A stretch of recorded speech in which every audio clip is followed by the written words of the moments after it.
میری نظر ارشد کے نیچے گئی تو میں دھنگ رہ گئی۔ اس کا ہتھیار بالکل اکڑا ہوا تھا۔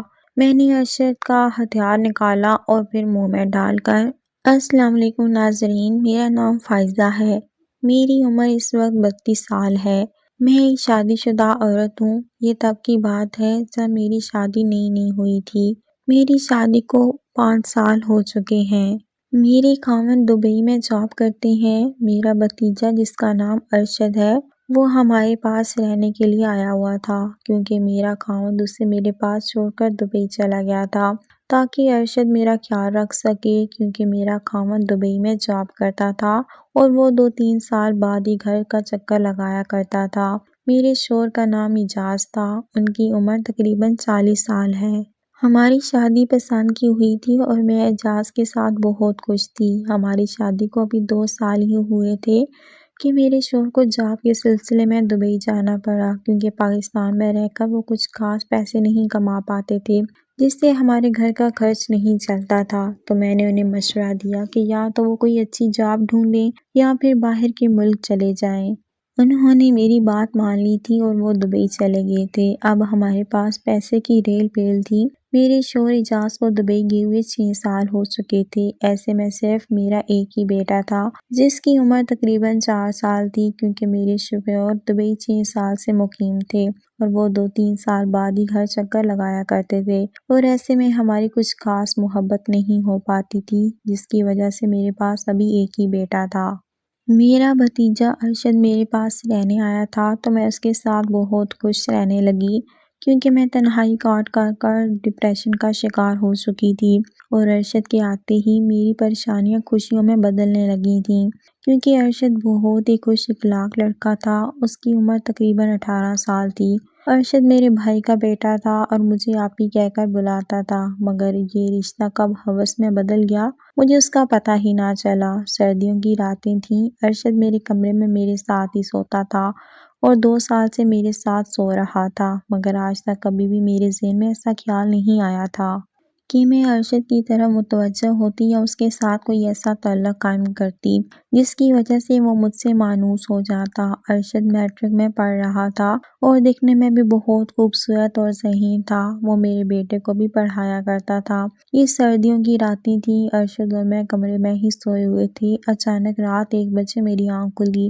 میں نے دیکھا تو ارشد میرے ساتھ ہی چارپائی پر لیٹا ہوا تھا کیونکہ میں بیڈ پر لیٹی تھی اور ارشد چارپائی پر سوتا تھا اور 2 سال میں کبھی ہمارے ذہن میں ایسا خیال نہیں آیا تھا کہ ہم ایک دوسرے کے ساتھ کچھ ایسا کرتے جس کی وجہ سے ہمیں سکون ملتا۔ مگر اب ارشد مجھے ایسی نگاہوں سے دیکھنا شروع ہو گیا تھا اور میں بھی اس کے ساتھ اٹیچ ہونے لگی تھی کیونکہ میری بھی خواہشات تھیں جو صرف میرے خاوند پوری کر سکتے تھے مگر وہ دبئی میں جاب کے سلسلے میں مقیم تھے اس لیے میری خواہشات کو پورا کرنے والا صرف ارشد ہی تھا۔ رات کے 1 بجے کا وقت تھا۔ میری آنکھ کھلی تو میں نے دیکھا ارشد اپنی چارپائی پر سویا ہوا ہے اور اس کا شیر جاگ رہا تھا اور فل تن کر کھڑا ہوا تھا۔ یہ منظر دیکھتے ہی میرے منہ میں پانی آ گیا۔ میں اس منظر کو دیکھتی ہی رہ گئی اور دل میں سوچنے لگی کہ اتنا بڑا شیر جب میری ندی میں جائے گا تو مجھے تو سکون مل جائے گا۔ میں انہی خیالوں میں گم تھی اور اٹھی پانی پینے کے لیے گئی۔ واپسی پر میں نے دوبارہ دیکھا تو ارشد کا شیر اسی طرح اکڑ کر کھڑا ہوا تھا۔ یہ دیکھ کر میرے جذبات مچلنے لگے تھے اور میں بہکنے لگی تھی۔ اتنی دیر میں نے انجانے میں ہی ارشد کا شیر پکڑ لیا تھا۔ وہ بھی بے فکر اپنی نیند میں مگن تھا مگر میں اس کے ساتھ وہ سب کرنے لگی تھی جس سے مجھے سکون ملنے لگا تھا۔ ارشد بے خبری کی نیند سے سویا ہوا تھا اور میں اس کے ساتھ وہ سب کرنے میں مگن تھی۔ میں نے ارشد کے ساتھ وہ سب کچھ کر لیا تھا جس کی وجہ سے میری خواہشات پوری ہو چکی تھیں۔ صبح جب میں اٹھی تو میری ٹانگوں میں ہلکا ہلکا درد تھا۔ مجھے محسوس ہو رہا تھا کہ میں نے رات میں بہت ہی مشقت والا کام کیا ہے۔ ارشد بھی صبح اٹھتے ہی مجھ سے باتیں کرنے لگا۔ وہ کافی خوش نظر آ رہا تھا۔ آہستہ سے میرے کان میں کہنے لگا آپی رات والا منظر مجھے ابھی بھی یاد ہے پر میں ایسا منظر دوبارہ دیکھنا چاہتا ہوں۔ میں مسکرا پڑی اور ارشد کو کہنے لگی، یہ کہہ کہ تم ایسے ہی میرے ساتھ خوش رہنا چاہتے ہو تو تم ہر رات میرے ساتھ بیڈ پہ سویا کرو۔ ارشد میری بات مان چکا تھا اور وہ اب میری خواہشات پوری کرنے لگا تھا۔ مجھے اپنے شوہر کی کمی محسوس نہیں ہونے دی تھی۔ اب میں ارشد کو اپنے خاوند کا درجہ ہی دیتی تھی کیونکہ وہ مجھے بے حد محبت کرتا تھا۔ اب میں اس خوف میں مبتلا تھی کہ ایسا نہ ہو کہ میرا خاوند واپس آ جائے، کیونکہ ارشد مجھے میرے شوہر سے بھی زیادہ محبت کرتا تھا اور بہت ہی طاقتور لڑکا تھا۔ کبھی کبھی میرے ذہن میں یہ خیال آتا کہ کاش میری بیٹی ہوتی تو میں اس کی شادی ارشد سے کر دیتی تاکہ وہ میری بیٹی کے ساتھ مجھے بھی خوش رکھ پاتا، مگر ایسا ممکن نہیں تھا۔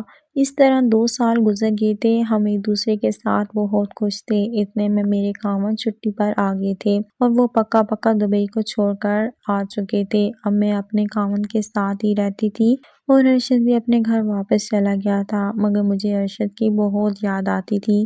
کبھی کبھار ارشد میرے پاس چکر لگاتا تو میں چوری چھپے اس کے ساتھ محبت کر لیا کرتی تھی، جس کا میرے شوہر کو پتہ ہی نہیں چلتا تھا۔ ارشد بھی اب 25 سال کی عمر کو پہنچ چکا تھا اور اس کی شادی ہو چکی تھی، مگر شادی کے بعد بھی وہ اپنی بیوی سے کچھ زیادہ خوش نہیں تھا، کیونکہ اسے جو سکون میں نے دیا تھا وہ سکون اس کی بیوی بھی نہیں دے سکتی تھی، اور جو سکون ارشد نے مجھے دیا تھا وہ سکون مجھے میرا خاوند بھی نہیں دے سکتا تھا۔ اس لیے ہم مجبور تھے اور ایک دوسرے سے محبت کرتے تھے اور ساتھ مل لیا کرتے تھے، مگر یہ نہیں جانتے تھے کہ یہ محبت ہمارے درمیان کب تک چلے گی۔